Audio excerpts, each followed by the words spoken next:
आज का सब्जेक्ट है वाइब्रेशन। वाइब्रेशन कैसे बनते हैं, नेगेटिव या पॉजिटिव। समझो कि हमारे धर्मशास्त्रों में लिखा है कि जो बड़े बड़े ऋषि मुनि हुए उन्होंने हजारों साल तपस्या की, और वो जगह पर आज भी जाओ तो तुम्हें पॉजिटिव वाइब्रेशन तुम्हें मिलेगा, शांति का अनुभव होगा, सुख शांति का अनुभव होगा। साइंस वाले ये भी बताते हैं कि आज गीता का ज्ञान जहां कृष्ण ने गाया था 5000 साल पहले, तो वहां ऐसे मशीन रख दें तो 5000 साल पहले जो कृष्ण ने बोला था वही आवाज में कृष्ण की फोटो के साथ तुम वो सुन सकते हो। तो वायुमंडल के अंदर कृष्ण की आवाज पड़ी है, उसकी फोटो पड़ी है। तो किसके अंदर पड़ी है? तो वायु तत्व का जो सेल है, वायु तत्व का एक एक शेल है। तो वायु तत्व के एक एक शेल के अंदर एक एक आकाश, वायु तत्व के शेल के अंदर क्या है? वायु तत्व का सेल के अंदर आकाश तत्व है।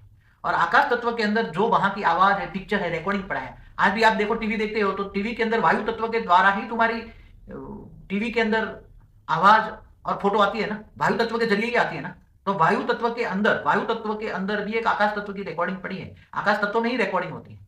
आकाश तत्व माना स्पेस, स्पेस में रिकॉर्डिंग होती है, उसके ऊपर वायु तत्व होता है। तो अरबों खरबों साल पहले भी धरती पर जो वायु तत्व पड़ा है, ऋषि मुनियों का पॉजिटिव योग शक्ति पड़ी है, तो वो किसमें रिकॉर्डिंग पड़ी है? वो पॉजिटिव वायु तत्व के अंदर, आकाश तत्व के अंदर रिकॉर्डिंग पड़ी है। इसलिए धरती के नजदीक वो रह जाते हैं, वो वायु तत्व के सेल, और उसके अंदर पॉजिटिव रिकॉर्डिंग पड़ा है। इसलिए कोई भी लाखों साल के बाद भी तुम वहां जाओ तो तुम्हें सुख शांति का अनुभव होता है। और ऐसा मशीन निकालो तो उसके अंदर लाखों साल की भी आवाज रिकॉर्डिंग, किसने की, कैसे की, उसकी फोटो के साथ वो तुम्हें इमेज हो सकती है। वही प्रूफ देगा कि कृष्ण वही है, प्रूफ देगा देवी कि देवता कृष्ण हुए, है, देवी देवता हुए महाभारत हैं। हुआ है, रामायण हुआ। महाभारत हुआ है, रामायण हुआ। राम को हुए 8,69,000 साल हुआ, त्रेता के अंत में हुआ। राम ने भी 12,000 साल राज किया था। तो आज धरती को हुए कितना साल हुए? धरती को हुए ब्रह्मा के 100 साल की, ये ब्रह्मांड है, एक ब्रह्मांड ब्रह्मा का 100 साल है।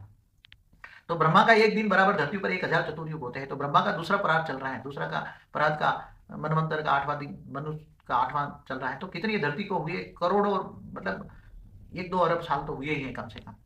तो 2 अरब साल धरती को हुए हैं। तो 2 अरब साल की रिकॉर्डिंग धरती पर जो पड़ी हुई है, वो वायु तत्व में रिकॉर्डिंग पड़ी है। और वो वायु तत्व के अंदर अगर आत्मस्वरूप रहकर तुम चाहो तो सब फोटो के साथ इमर्ज कर सकते हो। साधन बना के भी उसको करोड़ों साल की, लाखों साल की हिस्ट्री, ज्योग्राफी तुम बना सकते हो, फोटो के साथ बना सकते हो।